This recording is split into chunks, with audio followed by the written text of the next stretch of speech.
खुलुमबाय बेयो बड'लेण्ड इंखं टेलिभिजन दिनै 15 मे 2022 रबिबार खालि सानसेनि बरादखौ नोंथांमोननि खाथियाव लाबोदों आं सदानन्द दैमारिया।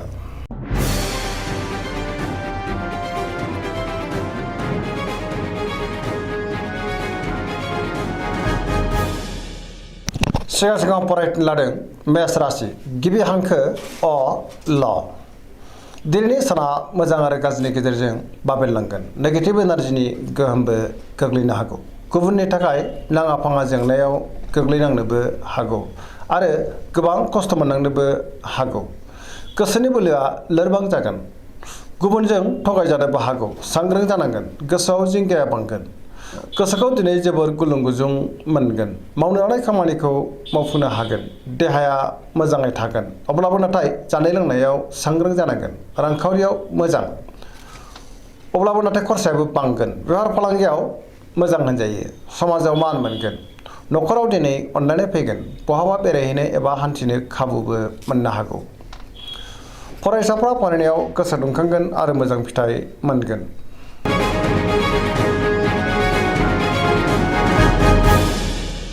वृष राशि गिबि हांखो इ उ ब।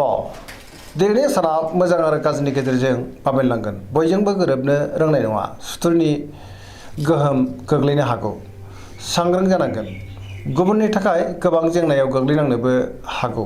गोसोखौ दिनै जोबोर उसुखुथु मोनगोन। अब्लाबो नाथाय गोसोआव बोलो बांगोन। मावनो लानाय खामानिखौ मावफुंनो हागोन। समाजाव मान मोनगोन। रांखावरियाव मोजां आयाबो बांगोन। बेफार फालांगियाव मोजां होनजायो। बहाबा थाङोब्ला दिनै मोजां आरो मोजाङैनो हान्थिनोबो हागोन। न'खराव बिसि फिसायनि गेजेराव अनलायनाय फैगोन। देहाया मोजाङै थागोन। अब्लाबो नाथाय जानाय लोंनायाव सांग्रां जानांगोन। सेंग्रा सिख्लाफ्रा जोबोर रमान्टिक जागोन आरो गावबा गावनि गोसोनि साननायखौ फोरमायलायनोबो हागोन।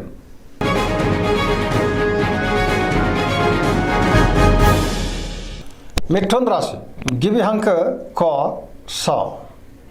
दिनैनि साना बारा मोजां नङा। गोसोआव जिंगा फैनो हागौ। सोरनिबा सायाव गोबां रागा जोंफ्लांनोबो हागौ। मावनो लानाय खामानिखौ मावफुंनो गोब्राब जागोन। गोसोआव नेगेटिभ साननाय फैगोन।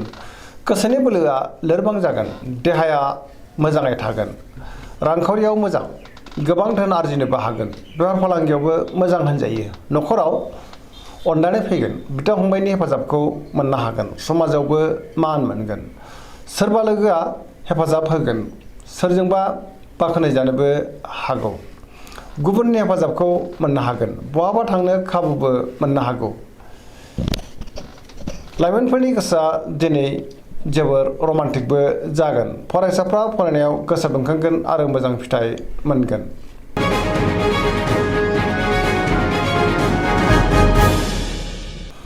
कर्कट राशि गिबि हांखो ड ह। दिनैनि साना जोबोर मोजां। बहाबा दावबायहैनो खाबु मोननो हागौ। सोरजोंबा बाख्नाय जागोन। गोसोखौ दिनै जोबोर गोजोननाय मोनगोन। मावनो लानाय खामानिखौ थि समावनो आरो गोरलैयैनो मावफुंनोबो हागोन। रांखावरियाव दिनै जोबोर मोजां। बेफार फालांगियावबो जोबोर मोजां होनजायो। मोननो गोनांखौ दिनै मोननो हागोन। देहाया मोजाङै थागोन। गुबुननि हेफाजाबखौबो मोननो हागोन। गुबुननि गोसोखौ गोरलैयैनो बोनोबो हागोन। न'खराव दिनै बिसि फिसायनि गेजेराव अनलायनाय फैगोन। बिदा फंबायजों मोजां सोमोन्दो थागोन। बिमा बिफानि अननाय आरो बोरखौ मोननो हागोन। गोसोनि साननायफ्राबो जाफुंगोन। समाजावबो दिनै बयजोंबो अनजागोन आरो अनसायजागोन। बयजोंबो गोरोबनो रोंगोन। पजिटिभ एनार्जिनि गोहोमबो गोग्लैगोन। लाइमोनफोरनि गोसोआ दिनै जोबोर रमान्टिक जागोन आरो गोसोनि साननायखौबो फोरमायलायनोबो हागोन।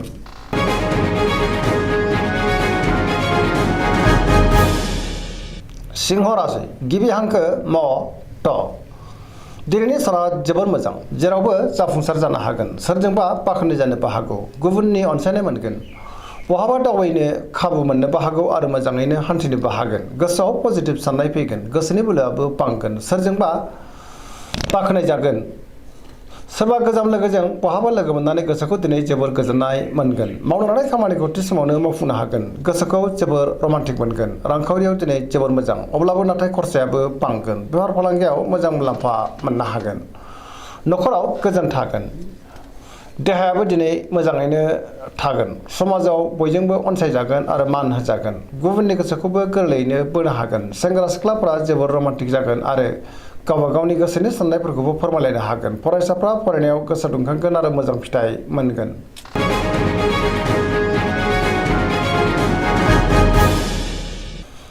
कन्या राशि गिबि हांखो प ट दिनैनि साना मोजां आरो गाज्रिनि गेजेरजों बाबेनलांगोन। बयजोंबो गोरोबनो रोंनाय नङा, गुबुनखौ फोथायनो गोब्राब जागोन। सोरबा लोगोजों दान्थे बिदान्थे एबा एना एनिबो जानो हागौ। गोसोआव गोनो गोथो साननाय फैगोन। रांखावरियाव दिनै जोबोर मोजां होनजायो, अब्लाबो नाथाय खरसायाबो बांगोन। बेफार फालांगियाव जोबोर मोजां मुलाम्फा मोनगोन। सोरबा गोदान सुबुंजों दिनै बहाबा लोगो मोनज्लायनो हागौ। न'खराव दिनै अनलायनाय फैगोन, बयजोंबो अनसायजागोन। गुबुननि हेफाजाबखौ मोननो हागोन। गोसोनि साननायफोरा मोगथाङाव जाफुंगोन। गावनि गोसोनि साननायखौ दिनै गुबुननो फोरमायनोबो हागोन। फरायसाफ्रा फरायनायाव गोसो दुंखांगोन आरो मोजां फिथाइ मोनगोन। सेंग्रा सिख्लाफ्रा जोबोर रमान्टिक जागोन। समाजावबो दिनै मान मोनगोन।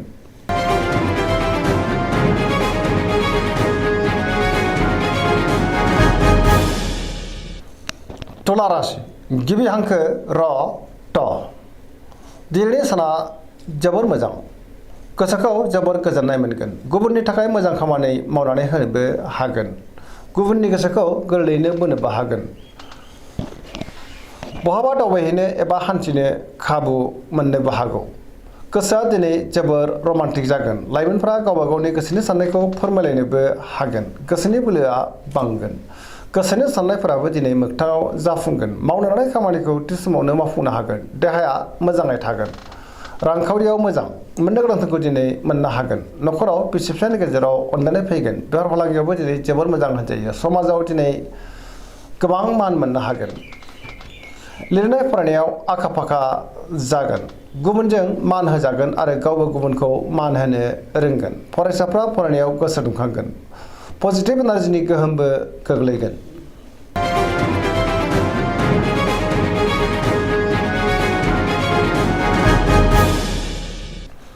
वृश्चिक राशि गिबि हांखो न स दिनैनि साना मोजां आरो गाज्रिनि गेजेरजों बाबेनलांगोन।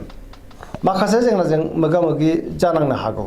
लोगोफोरनि हेफाजाबखौ मोनगोन। सोरबा लोगोआ मोजां खौरां होफैनोबो हागौ। गोसोआव गेबें आरो गोथों साननाय फैगोन। मावनो लानाय खामानिखौ थि समावनो मावफुंनो गोब्राब जागोन। माबा नङा माबा मोनसे गोरोन्थि मावफ्लांनो हागौ आरो माबा मोनसे हेंथा फैनोबो हागौ। समाजाव मान मोनगोन। न'खराव अनलायनाय फैगोन। रांखावरियाव मोजां, नाथाय अब्लाबो खरसायाबो बांगोन। बेफार फालांगियाव मोजां मुलाम्फा मोननो हागोन। देहायाबो दिनै मोजाङैनो थागोन। बबेबा सुबुं गमायाव बाहागो लानो खाबु फैनोबो हागौ। गुबुननि थाखाय मोजां खामानि मावनानै होनोबो हागोन। गुबुननि जेंनाखौ सुस्रांनोबो हागोन, नाथाय अब्लाबो गावहासो जेंनायाव गोग्लैनांनो हागौ। सांग्रां जानाया गाहाम। फरायसाफ्रा फरायनायाव गोसो दुंखांगोन आरो मोजां फिथाइ मोनगोन।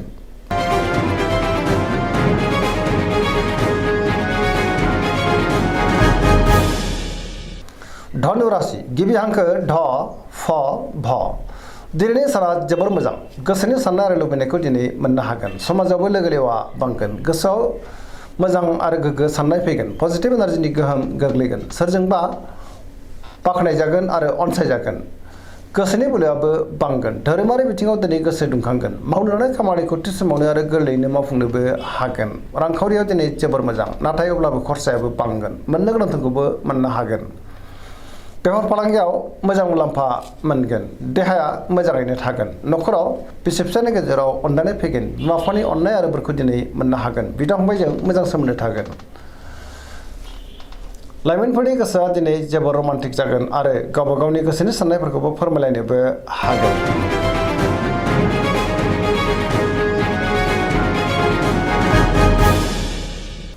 मकर राशि गिबि हांखो ख ज दिनैनि साना बारा मोजां नङा। गोबां मोजां खाबुफोरा दिनै गोमानो हागौ।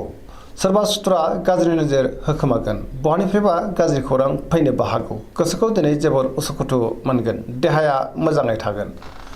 गोसोनि साननाया नाथाय देबोर नांगोन। रांखावरियाव मोजां, बेफार फालांगियावबो मोजां होनजायो। गुबुननि गोसोखौ बोनो हागोन। मावनो लानाय खामानिखौ मावफुंनो गोब्राब जागोन। नेगेटिभ एनार्जिनि गोहोमबो गोग्लैनो हागौ। सांग्रां जानाया गाहाम।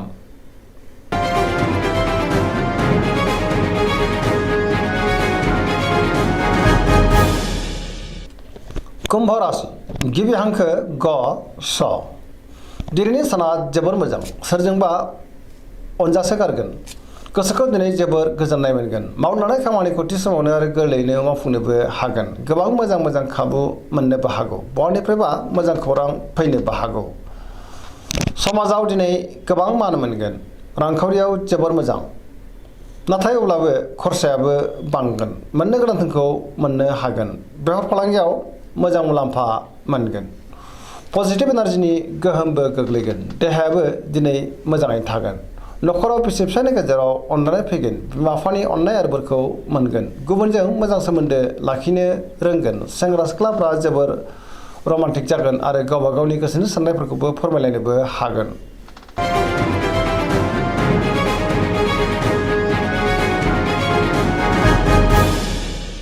मीन राशि गिबि हांखो ड स दिनैनि साना मोजां आरो गाज्रिनि गेजेरजों बाबेनलांगोन मोनफ्रोमबो बिथिङाव सांग्रां जानांगोन गोसोखौ दिनै जोबोर उसाव-बादाव मोनगोन गोसोनि बोलोआ लोरबां जागोन देहाया मोजाङै थागोन रांखावरियाव मोजां आयाबो बांगोन मोननो गोनां धोनखौबो दिनै मोननो हागोन बेफार फालांगियाव मोजां मुलाम्फा मोनगोन नखराव बिसि फिसायनि गेजेराव अननाय फैगोन गुबुननि थाखाय जेंनायाव गोग्लैनांनोबो हागौ माबा मोनसे गोरोन्थि मावफ्लांनोबो हागौ सांग्रां जानांगोन नेगेटिभ एनार्जिनि गोहोम गोग्लैनो हागौ दिनैनि राशि फरायनाया एसेनोसै जोबनायाव बेखौनो खावलायो जाहाथे नोंथांमोना सानफ्रामबो जोंनि बे बड'लेण्ड इंखं टेलिभिजनखौ नायबाय थायो आरो साबस्क्राइब खालामो लोगोसे लाइक खालामो आरो शेयार खालामो एसेनोसै गोजोन्थों।